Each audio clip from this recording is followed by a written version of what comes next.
Saludos mis amigos, les habla su profe virtual, dándoles la bienvenida a un nuevo video de nuestra serie de los elementos. Vamos a continuar con los no metales y esta vez vamos a hablar del carbono, el cual se conoce desde la antigüedad, pues los egipcios obtenían carbón de forma muy similar a la actual. Además, en antiguos escritos hindúes se hace referencia al diamante.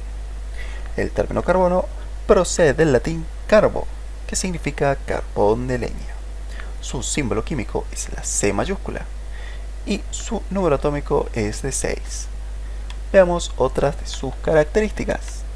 Sabemos que va a pertenecer al grupo número 14 de la tabla periódica de los elementos, el cual también es llamado el grupo del carbono.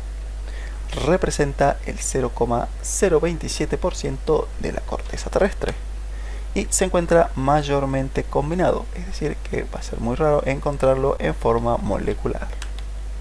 Y presten atención, acá nombramos el diamante y el grafito, que son dos formas alotrópicas del carbono que son las más comunes de encontrar. Es decir que, si bien es cierto, ambas están conformadas por carbono, su disposición hace que sus propiedades sean totalmente diferentes. Y aquí vamos a compararlas.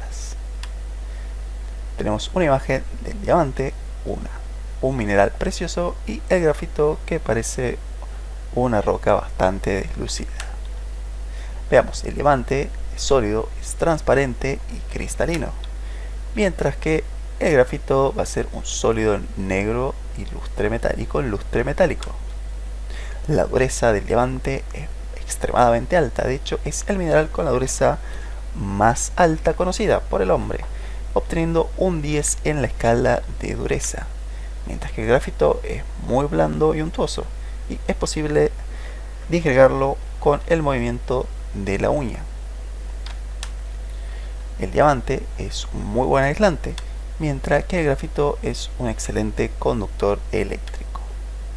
Normalmente el diamante se utiliza en joyería, aunque también, debido a su extremada dureza, es utilizado como un cortante en procesos industriales, mientras que el grafito se lo utiliza como lubricante o también para hacer las minas de los lápices o portaminas. La densidad del diamante es de 3,51 gramos por centímetro cubo, mientras que el grafito tiene una densidad de 2,25 gramos por centímetro cubo. El diamante es muchísimo más denso y de ahí vienen sus propiedades de dureza. Se dice que el diamante se va a formar por una compresión extremadamente alta de las moléculas de carbono, lo cual explica su densidad y las propiedades que hemos descrito. Vamos a ver otros compuestos que puede formar el carbono, y los más importantes van a ser el monóxido de carbono y el dióxido de carbono. Vamos a ver que el monóxido de carbono es el producto de la combustión incompleta debido a la falta de oxígeno. Es decir que, para que ocurra, mayor cantidad de carbonos van a unirse con el poco oxígeno disponible, formando el CO2, el cual es un gas. En cuanto al dióxido de carbono, el proceso es exactamente el mismo, solo que ocurre la combustión completa, porque existe un exceso de oxígeno. Entonces, cada carbono va a tener dos oxígenos disponibles y va a formar el conocido CO2. El monóxido de carbono es un gas incoloro, inodoro e insípido, mientras que el dióxido de carbono es incoloro e inodoro. Ahora bien, el monóxido de carbono es altamente tóxico. De hecho, se han registrado muchos casos de fallecimientos de personas dormidas que se encontraban en lugares con alta concentración de este gas, mientras que el dióxido de carbono es no tóxico. Los usos. El monóxido de carbono es un combustible que se utiliza para la obtención del dióxido de carbono, debido a que es el fruto de la combustión incompleta, y también se lo utiliza en combustiones metalúrgicas. En cambio, el dióxido de carbono es en estado sólido, se lo conoce como hielo seco, y se lo utiliza en la producción de bebidas gaseosas, además de poder producir con él bicarbonatos para los polvos de hornear.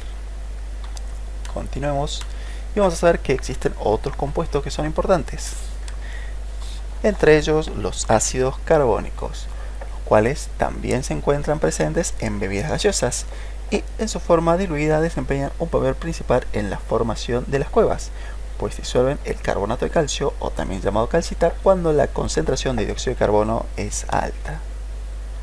Las sales, que forman los carbonatos ácidos o bicarbonatos.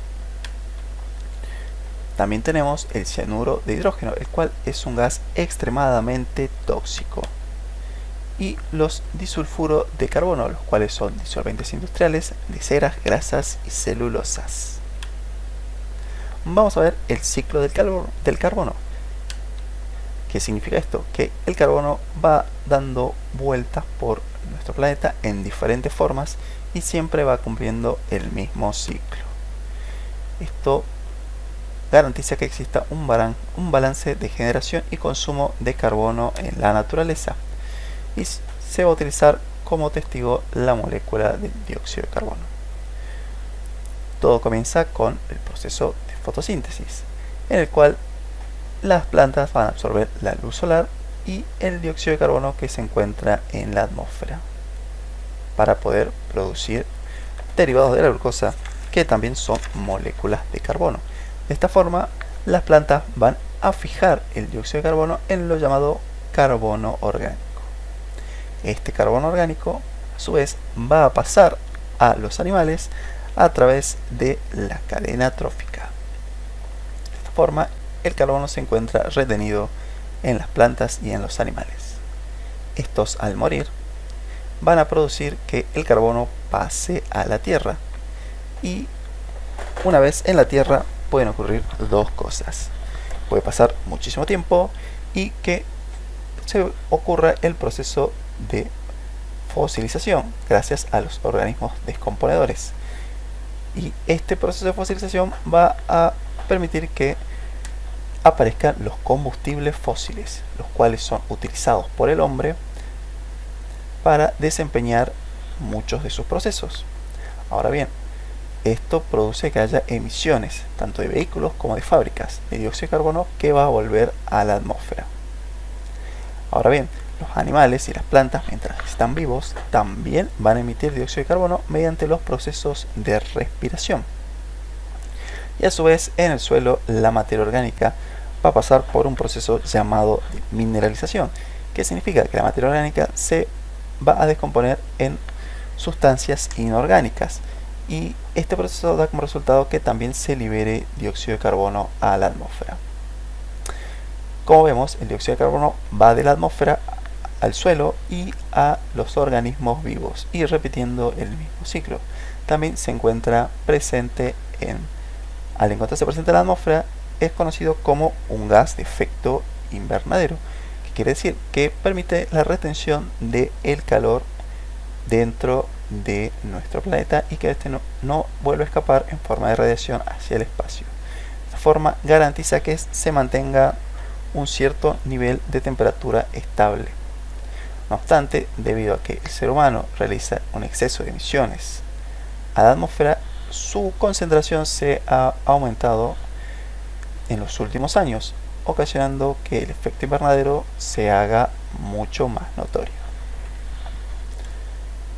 Y ahora vamos a ver un pequeño balance de la producción en relación con el consumo. Fíjense que la producción de dióxido de carbono va a estar dada por los combustibles fósiles, la respiración de los animales y las plantas, la descomposición, los procesos industriales y los incendios forestales. Aclaremos que en los incendios forestales, al consumirse los árboles, se está liberando el carbono que se encontraba retenido en las plantas. Y las formas de consumo son la de la fotosíntesis y la disolución de aguas. Y a su vez podemos agregar también aquí el carbono fijado en los seres vivos. Bien, con esto llegamos al final del video. Espero que les haya gustado. Nos veremos en el siguiente video.